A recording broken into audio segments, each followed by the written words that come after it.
जय हिंद दोस्तों। आईएफ द्वारा अपने फाइटर जेट्स की प्रोडक्शन में प्राइवेट सेक्टर की इन्वॉल्वमेंट का विचार इस समय की एक अर्जेंट नीड है, क्योंकि आईएफ के फ्यूचर ऑर्डर्स की टाइमली डिलीवरीज को ध्यान में रखते हुए सिर्फ एचएएल पर ही डिपेंड नहीं किया जा सकता।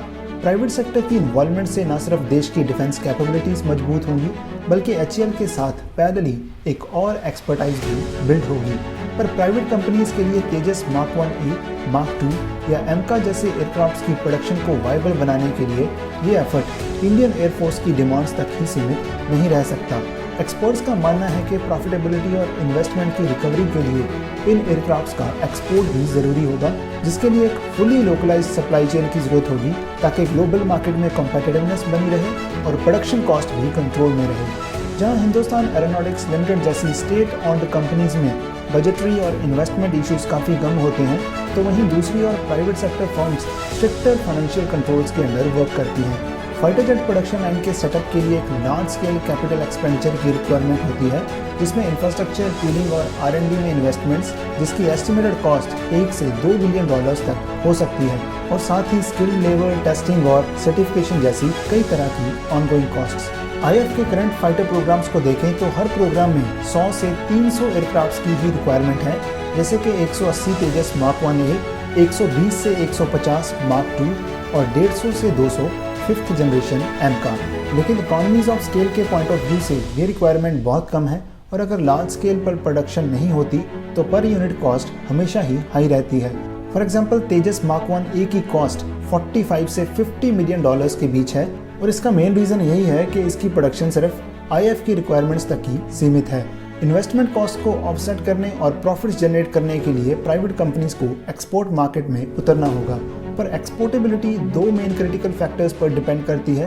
पहला है कॉम्पिटिटिव प्राइसिंग और दूसरा है फॉरेन सप्लाई चेन डिपेंडेंसी से फ्रीडम। और इन दोनों रिक्वायरमेंट्स को तभी पूरा किया जा सकता है जब हमारे पास फाइटर जेट्स को प्रोड्यूस करने के लिए एक कंप्लीटली लोकल इकोसिस्टम मौजूद होगा। प्राइवेट कंपनीज द्वारा प्रोड्यूस्ड फाइटर जेट्स की cost per unit cost $50 million से कम होनी चाहिए, ताकि वे रशिया के मिग 35 जिसकी कॉस्ट $40 to $45 मिलियन है, चाइना के GF-17 जिसकी कॉस्ट है $25 to $30 मिलियन और वेस्टर्न सेकेंड हैंड फाइटर्स जैसे कि F-16 के साथ कम्पीट कर सकें। क्योंकि कम यूनिट्स की प्रोडक्शन के कारण फिक्स्ड कॉस्ट ज़्यादा रहती हैं, सो इन्वेस्टमेंट की रिकवरी पॉसिबल नहीं हो पाती।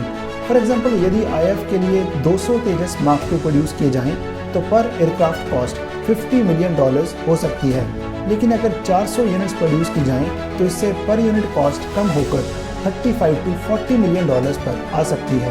और ये प्राइसिंग उन कंट्रीज को अट्रैक्ट करेगी जो एक कॉस्ट इफेक्टिव के साथ साथ एक कैपेबल फाइटर्स चाहती हैं।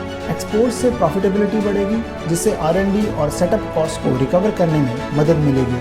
रिपोर्ट्स के अकॉर्डिंग 2035 तक global light fighter market $50 billion तक ग्रो हो सकती है, जो इंडिया के लिए एक लुक्रेटिव अपॉर्चुनिटी होगी। लेकिन इसको फुली टैप करने के लिए इंडियन एयरक्राफ्ट्स को फॉरेन एक्सपोर्ट रिस्ट्रिक्शन से मुक्त होना होगा। पर करंटली इंडिया के फाइटर जेट्स के की कंपोनेंट्स, खासकर इंजन्स जैसे कि GE F404 और F414 अमेरिका से इंपोर्ट किए जाते हैं, जिन पर स्ट्रिंजेंट एंड यूज रिस्ट्रिक्शंस होती हैं। जनरल इलेक्ट्रिक के F404 इंजन की कॉस्ट लगभग $8 मिलियन और F414 की $12 मिलियन है, जो LCA तेजस की टोटल कॉस्ट का 30 से 40% है। Gas turbine research establishment GTRE के अनुसार अगले 20 साल में LCA, TADBF और एमका प्रोग्राम्स के लिए 1100 इंजन्स की रिक्वायरमेंट होगी, लेकिन अभी तक इंडिया के पास कोई भी इंडिजिनस ऑपरेशनल इंजन नहीं है। इंपोर्ट ड्यूटीज, लॉजिस्टिक्स और करेंसी फ्लक्चुएशंस के कारण इससे न सिर्फ कॉस्ट बढ़ती है, बल्कि एक्सपोर्ट फ्रीडम भी बहुत लिमिटेड हो जाती है, क्योंकि किसी भी थर्ड कंट्री को एक्सपोर्ट के लिए इंडिया को अमेरिकन अप्रूवल चाहिए होगी। इसलिए एक फुली लोकलाइज्ड सप्लाई चेन की जरूरत होगी, जिसमें इंजन्स, एवियोनिक्स, रडार और एयरफ्रेम जैसे कंपोनेंट्स हों। एक तरफ जहां Tata advance systems, Mahindra aerospace और लार्सन एंड टोब्रो जैसी कंपनीज एयरफ्रेम और सब सिस्टम्स बना सकती हैं, तो दूसरी ओर गोदरेज और कल्याणी ग्रुप जैसी कंपनीज GTRE की गाइडेंस के अंडर इंजन डेवलपमेंट में कंट्रीब्यूट कर सकती हैं। एमका के लिए अगर 90 से 110 किलोन्यूटन इंजन को इंडिया इंडिजिनसली या फॉरेन कोलैबोरेशन के जरिए डेवलप करने में कामयाब होता है, तो एयरक्राफ्ट की पर यूनिट कॉस्ट 20 से 30% तक कम की जा सकती है।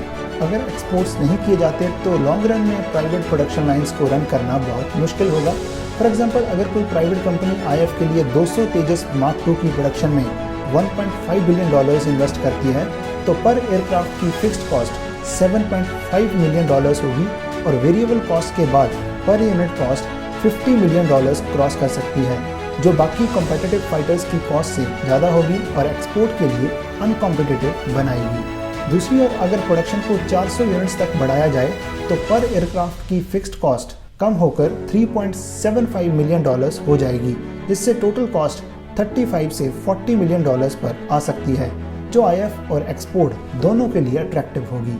देखा जाए तो लिमिटेड ऑर्डर्स से अराइज होने वाली इनएफिशिएंसीज को HAL जैसी कंपनीज के लिए एब्जॉर्ब करना आसान रहता है, लेकिन प्राइवेट कंपनीज को क्योंकि तेजी से प्रॉफिट चाहिए और वो सिर्फ एक्सपोर्ट से ही पॉसिबल होगा।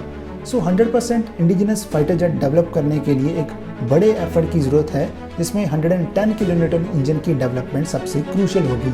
इसके बाद एवियोनिक्स और रडार्स, जिसको भारत इलेक्ट्रॉनिक्स लिमिटेड और डेटा पैटर्न्स जैसी कंपनीज प्रोवाइड कर सकती हैं, और लास्ट एयरफ्रेम्स और कंपोजिट्स, जिसमें टाटा और L&T अपनी एरोस्ट्रक्चर कैपेबिलिटीज़ को एक्सपैंड कर सकते हैं। सो लास्ट में हम कह सकते हैं कि indigenous exportable fighter jets India के लिए ना सिर्फ एक एक्सपोर्ट मार्केट बनाकर बिलियंस ऑफ डॉलर्स का रेवेन्यू जनरेट करेंगे, बल्कि domestically high skilled jobs create करेंगे, इंडस्ट्रीज़ को बूस्ट मिलेगा और सबसे इंपॉर्टेंट, स्ट्रेटजिकली इंडिया अपने अलाइज को अपने फाइटर्स प्रोवाइड करके अपनी जियोपॉलिटिकल इन्फ्लुएंस को भी स्ट्रेंथन करने में कामयाब होगा।